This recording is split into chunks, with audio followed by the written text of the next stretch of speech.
你们觉得像吗？起码不像打在公屏上啊！谢谢配合啊！这是宝骏换了新标的越野，车型叫做越野，不是真正的拿去让你去越野。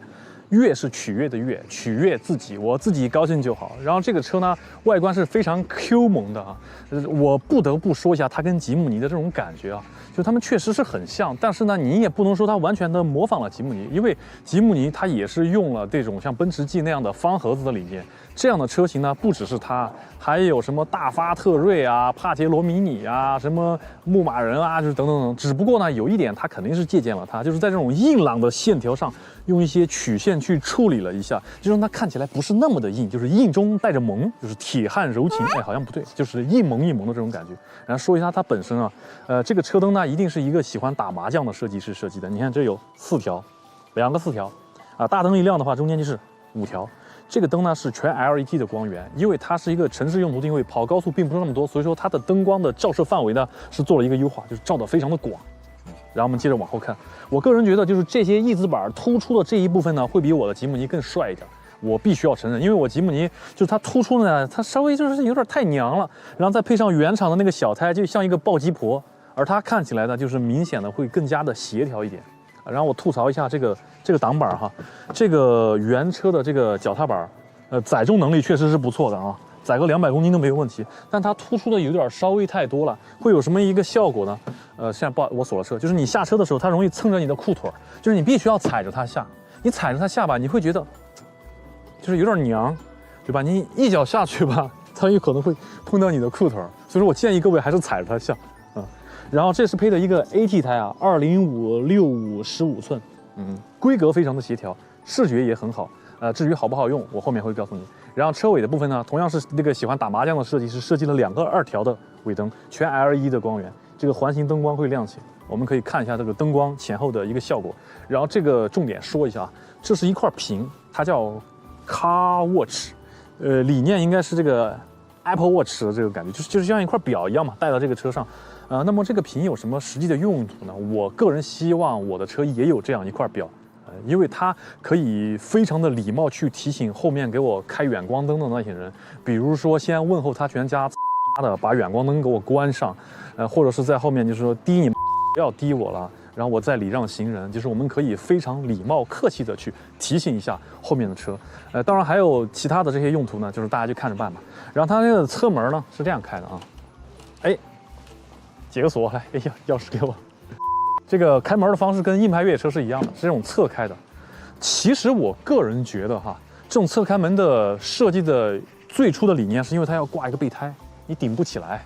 所以说，至于侧开的好还是横开的好呢？我觉得可能这种车吧，就更多的是为了个性嘛。这个侧开门在这里实用性并没有那么强。然后这里有储物格。然后来看一下这个后备箱啊，这个后备箱非常非常之小，巨小无比。但是呢，它这个座椅是可以放倒的，55放倒。这个可以看一下吉姆尼呢，就是吉姆尼已经是一个非常非常小的车了啊，它的空间其实是比吉姆尼后面还要再小一点。算了，别拍了，待会儿会被赶出去的。来，给我上车看一下啊，就这个车呢，中间它是有个通道，你可以很轻松的啊，从这边啊通到这边来。整个内饰呢还是比较，哎，这人谁呀？我靠，张大炮！我以为我开吉姆尼来就很不合适了。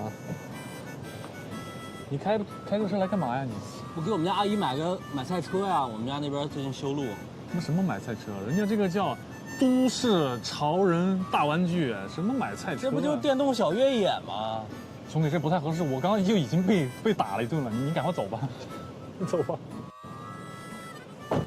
越野的车内啊，感受一下，就它不是一个廉价的小车，给你的感觉至少是这样，做的非常的细致，就是有非常值得表扬的部分，比如说在材料的运用上，这种线条、这种拼接，给你营造得出它既不繁琐啊，它同时又有一些高雅的这种感觉。这个方向盘呢，这个手柄呢，就是像那种打游戏的这种手柄啊，这个是有辅助驾驶的，能够实现一些真正的多功能的一些按键哈。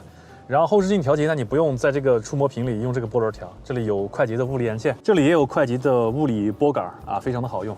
这是做的好的啊，做的不好的，比如说你看这根缝线中间这个缝吧，它就有点歪，稍微就是掉价了一些。2块屏幕你该有的都有啊，还有语音，这个语音呢它叫小齐啊，你好小齐。哎，我在。你跟韩舒淇什么关系啊？实用性没问题。我们试一下空间啊。我先把副驾调到我的位置。我现在其实坐的并不算很直立哈，还可以这个姿势。我现在去这个后排，前面是我的坐姿，大概一拳的腿部空间，比较舒适的靠着哈。后排如果再坐一个我的话呢，基本上是刚刚好。这个空间呢，主要是问题在于这个头枕。如果你是身高很高的人的话，这个头枕有点太短了，比吉姆尼会短一点，因为吉姆尼的车会长一点嘛，所以说后排的这个空间，坐小孩可以，坐这儿长度倒还够，就是这个靠背太短了。宝骏越野驾驶体验，这车回头率超级高，等红绿灯大家都在看你的车。然后我主观的位置呢，这个视野非常的好，非常的通透。然后呢，它并不是那么的显小，反正比我的吉姆尼要显得更大一点，开到里边。这是因为它的车门的高度呀，以及你坐姿的布局，会营造出一个视觉上的不同。实际的参数可能差不多。然后动力部分呢，50千瓦的动力啊，后置后驱，然后来脚电门感受一下，3、2、1踩，55、60、70，然后80。就这个动力呢，只是说够用啊，咱们委婉的说，在同级别里边还算可以，但是整体的这个动力感受呢，就非常的一般。当然这也不是它的诉求啊。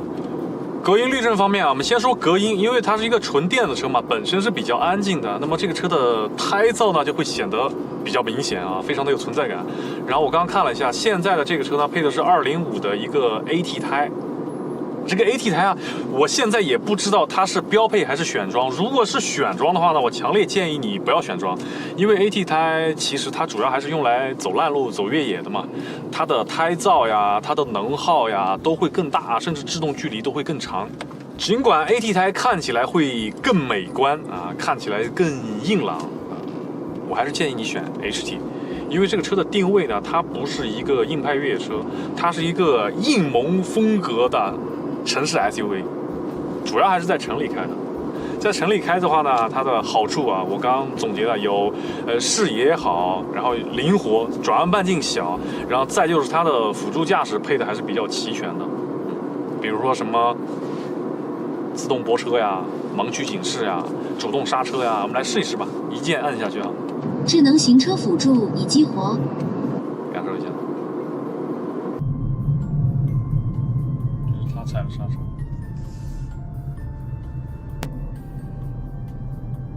挺不错的，刹的比很多新手要刹的好。前车起步。它是自动走的。我本来想去踩一脚，我发现它自动走了。变道进行中。变道已完成。其实这个车的辅助驾驶，我觉得是应该主要在城里用，因为高速虽然辅助驾驶现在都做得比较好，但这个车跑高速的时间会比较少，除非你是在北上广这种一线城市啊，因为像北京的话，高速还挺多的，每天上下班你可能都会走高速。一句话总结，这是一个适合年轻人的个性的城市用的使用成本低的纯电代步买菜 SUV。